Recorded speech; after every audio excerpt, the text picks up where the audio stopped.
Welcome to an extra episode of World Traveler Cooking. Today we're going to talk about pans. Now, I don't know about you, but I like to keep a variety of pans of different kinds. And the two main different kinds of pans I would say are reactive and non-reactive pans. Non-reactive pans include stainless steel, non-stick, and enameled cast iron. Reactive pans are typically cast iron or carbon steel. Now, these pans act differently and they require different kinds of care. A lot of times people have trouble with their reactive pans and then they just think, oh, they're ruined, and they go off and leave them. So we're going to talk about some things that can go wrong and how to care for your cast iron and carbon steel pans. So first of all, here's a carbon steel pan that I've used for a while. It's nicely seasoned, and what you can see is that it's developed this sort of dark coating around it. What's happened here is that the oils, as it cooks, have polymerized and bound to the steel itself, and this provides some protection against things sticking. But it also leaves the general cooking characteristics of the pan in good working order. Now I have another pan here that I bought at the same time, but I've just let sit in my cupboard. And being in a humid environment, of course, it rusts, right? And this is a common problem that people have with these pans.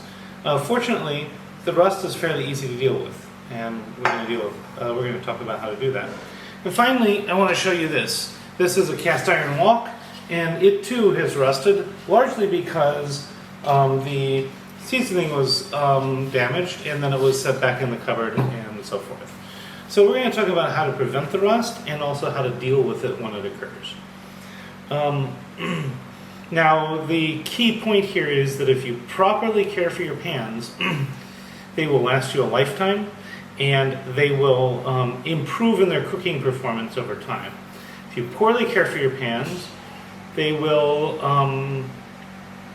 require a lot more effort to bring back into good working order, but they will still last for a long time. After all, this is a lot of metal in each of these pans, and so if a little bit rusts, it's not the end of the world. So, what we're going to do here is we're going to deal with the rust on this pan first, because this is the easiest one. And then we'll talk a little more about what to do about this pan. Because the difficulty with the cast iron is that cast iron is more porous than carbon steel. And it's also a little more, it's also more rough. So your options for getting rid of the rust are slightly reduced. So let's start with the Let's start with the carbon steel. So I wanted to kind of show the rust a little bit more clearly. This is just a sort of typical rust that happens. Now, this pan was new, it was never seasoned, so consequently rust was going to form more easily. But if the seasoning is washed off or damaged or scrubbed off, then the pan can still rust. If you look at the bottom, you'll see some rust too, but we're not going to worry about the rust on the bottom at all. There are a couple ways we can get rid of the rust. But I want to show you probably the common two options. If it's just a little bit of rust, this may be too much to deal with. But if it's just a little rust, then we can usually clean it with oil. So I'm going to try that first, and then if not, we'll wash it and scrub it with steel wool.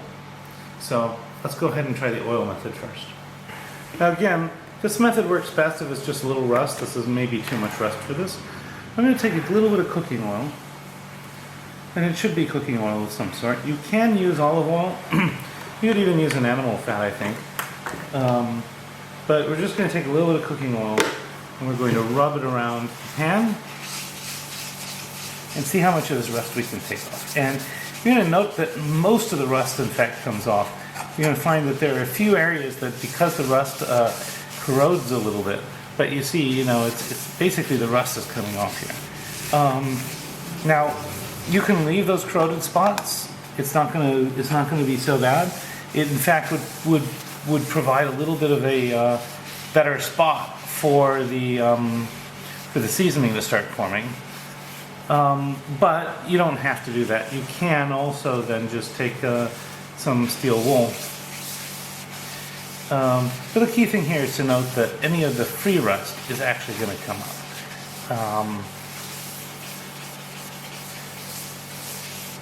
And you can see we're left with an oiled pan and a bunch of rust on the paper towel. Now, next thing we'll do is, I don't think we'll need to use steel wool on this at this point, is we're going to heat this pan up on the stove.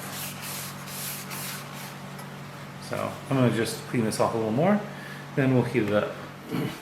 So now we're heating this up on the stove, and what we're going to do is it will cause a chemical reduction in the iron oxide in the rust. Now, again, the still spots that you see there are actually pitting on the steel that are caused by the rust. It's not ideal, but it will provide a spot for the seasoning to really get started.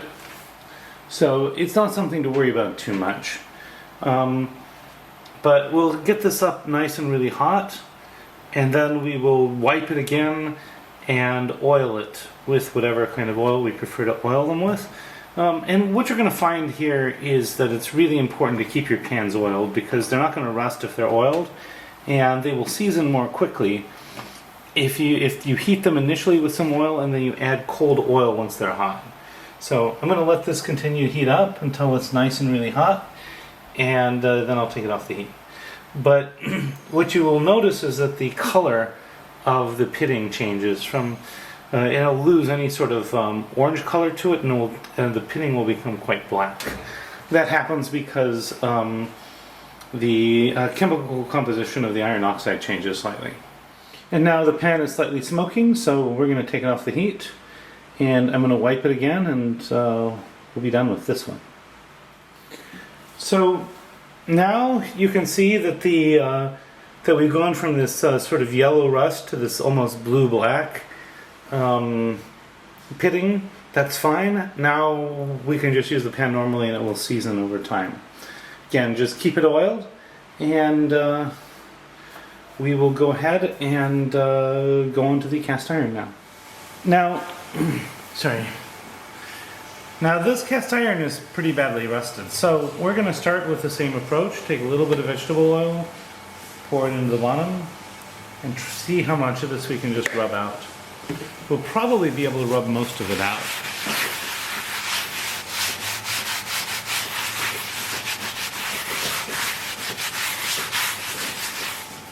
And you're going to see that, like in this case, like stuff's actually flaking off.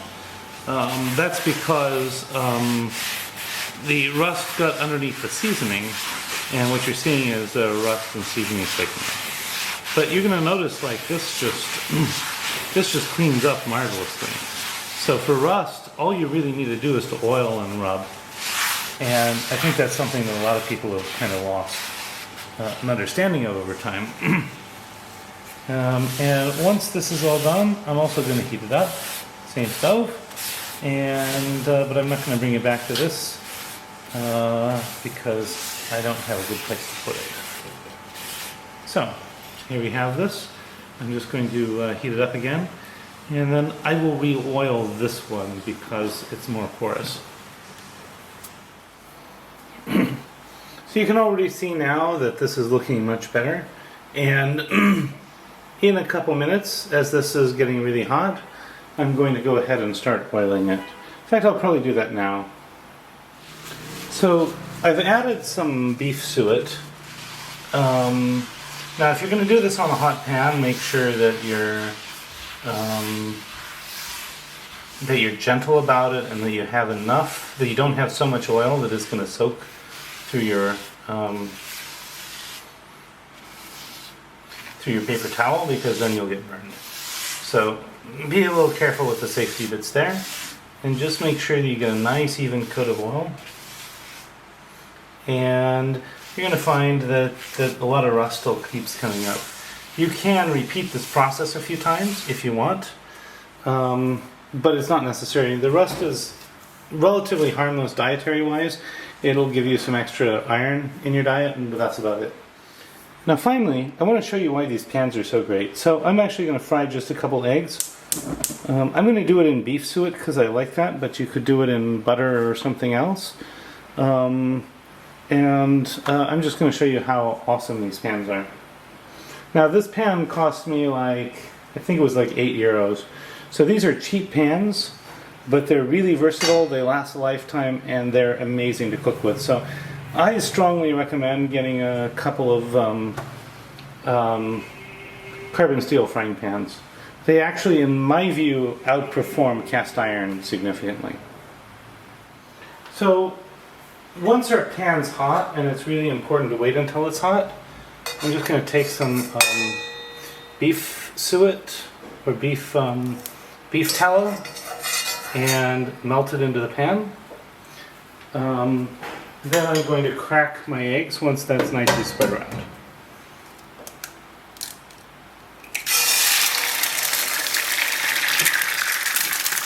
So one of the big differences you'll find between this and, say, a non-stick pan is that you can get this pan a lot hotter without damaging it before you add your eggs. And so it's going to create a little bit of a different impact.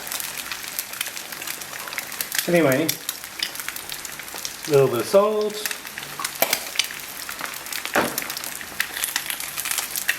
a little bit of pepper, and then we're just going to let this fry a little bit. And at this point I'm going to just start making sure I lift it up. Now, again, this is actually another interesting point of these pans is that they work better with metal utensils. And you'll see how easy a well-seasoned pan just kind of separates from whatever's on it. In some cases it's not perfect, but that's also part of what allows this to get its nice crunchy coating on the bottom. So these eggs are actually going to come out with a crunchy coating, which you cannot get which you can't get this crunchy coating on a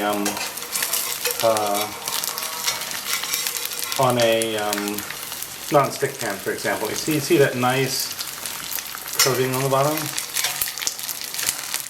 So we're just going to let this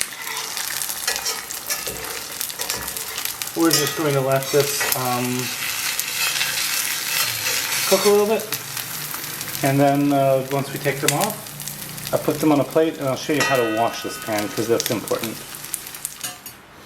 So I've gone ahead and taken these off. You'll see they have this wonderful, nice, crispy back. You can't get that with a non-stick pan.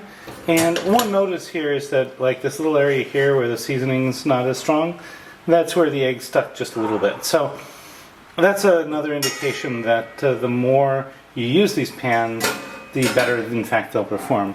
So how do you clean this pan afterwards? A lot of purists will say never ever use soap. I'm not a purist. But the basic thing is you need to make sure the pan is clean afterwards. So in this particular case, we just cooked some eggs. So the simple thing to do is just wipe it with a cloth or a paper towel.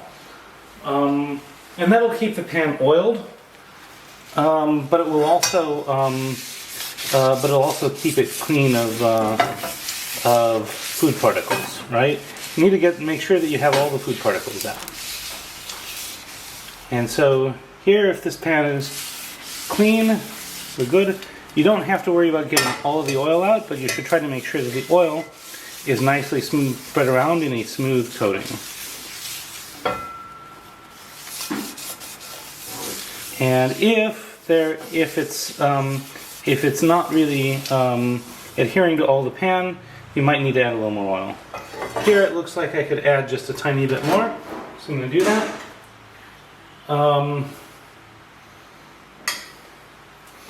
And that should be good.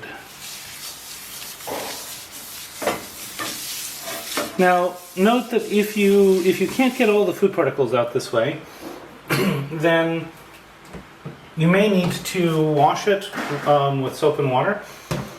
If you have to do that, that's fine. But when you get done, oil it. As long as you oil it at the end, you're going to be good. So these may just be eggs, but I always finish off my videos with a taste test, so we're going to try that here. The thing I want to bring your attention to is this wonderful ground coating on the bottom, and the fact that it's actually a bit crispy. And this is an effect that you cannot get again with a non-stick pan. In fact, it's also very hard to get with a stainless steel. The reactive pans are the only ones that really allow this to take place. And that's one good reason to keep them. So now I'm going to go ahead and just have a nice piece of the egg white.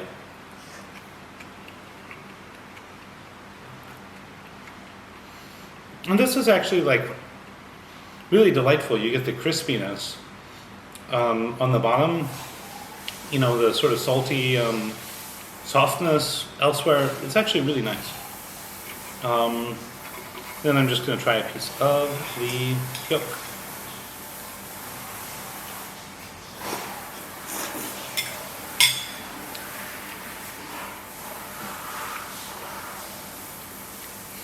So the yolk is kind of more ordinary in this case because the crunchiness on the bottom doesn't really add to it that much. But the egg white's really, really amazing. At any rate, if you find this content interesting, I hope I've earned a like and a subscription from you. Please like, subscribe, and share. On top of that, if you have cast iron or carbon steel pans and you have different ways of caring for them, I'd love to hear about that in the comments. These sorts of discussions, I think, enrich us all. There's not really a recipe to put in the description this time, but I will put it in the notes and the general recommendations. So, bon appetit, and see you next week.